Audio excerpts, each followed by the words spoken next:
హల్లెలూయా! దేవునికి స్తోత్రం. సృష్టికర్త అయిన యేసుప్రభు వారు పరిశుద్ధ గ్రంథం నుండి ఈరోజు మన కొరకు ఇస్తున్న వాగ్దానం యోహాను రాసిన మొదటి పత్రిక 2వ అధ్యాయం 20వ వచనం.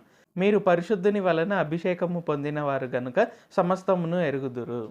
సో, ఈరోజు వాగ్దానం గనుక చూసుకున్నట్లయితే మనం పరిశుద్ధుని వలన అంటే యేసుప్రభు వారి వలన మనం అభిషేకం పొందిన వారం కాబట్టి, ఇక్కడ మనము తండ్రి వలన అభిషేకం పొందిన వారం కాబట్టి ఇక్కడ ఏంటంటే సమస్తమును ఎరుగుదురు, మీరు సమస్తమును ఎరుగుదురు అని వ్రాయబడి ఉంది. సో, మనం ఫీల్ అవ్వాల్సిన పని లేదు. అరే నాకేం తెలియదే, లేకుంటే మనకేదైనా తెలియనట్టు అనిపించినట్లయితే ఇక్కడ ఏంటంటే మనం సింపుల్‌గా యేసుప్రభు వారిని అడగొచ్చు. దేవా నాకు బోధించండి అని అడిగినట్లయితే ఇక్కడ ఎందుకంటే ఆయన అభిషేకం మన పైన ఉంది కాబట్టి, ఆయన పరిశుద్ధాత్మ మనలో ముద్రింపబడి ఉంది కాబట్టి ఇక్కడ ఏంటంటే మనం ఖచ్చితంగా ప్రతి ఒక్కటి అర్థం చేసుకోగలుగుతాము. కాబట్టి ఈ వాక్యం మీరు వింటూ నాకు ఇంకా ఏం అర్థం కావట్లేదు, ఏది నాకు ఇంకా క్లారిటీ లేదన్నట్లు అనిపిస్తే ఏంటంటే మీలో ఉన్న యేసుప్రభు వారిని అంటే పరిశుద్ధాత్మ రూపంలో ఉన్న యేసుప్రభు వారిని అడగండి.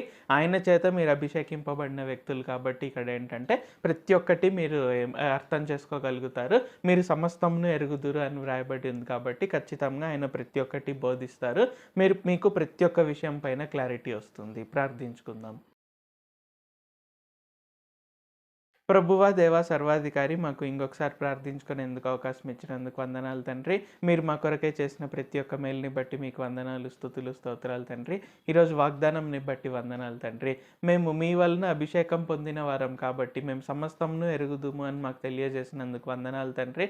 కావున ఇంకా మా జీవితాల్లో మేము ఏవైనా విషయాలు అర్థం చేసుకోలేకుండా ఉన్నట్లయితే మేము అలాగా ఉండకూడదు. ఎందుకంటే మీరు మాకు ప్రతి ఒక్కటి బయలుపరుస్తారు కాబట్టి మాకు ప్రతి ఒక్కటి బయలుపరచండి తండ్రి. నాకేం తెలీదే, నాకు ఎలాగా అనే విషయం అలా అనే సిచ్యువేషన్‌లో మేము ఇంకెప్పుడు ఉండకుండా మేము ప్రతి ఒక్కటి మీ ద్వారా తెలుసుకొనుటకు, మీరు మాలో ముద్రించిన పరిశుద్ధాత్మ ద్వారా, మీరు మాకిచ్చిన అభిషేకం ద్వారా మేము ప్రతి ఒక్కటి తెలుసుకొనుటకు, మేము ప్రతి ఒక్క విషయంలో ఫుల్ క్లారిటీతో జీవించుటకు సహాయం చేయండి.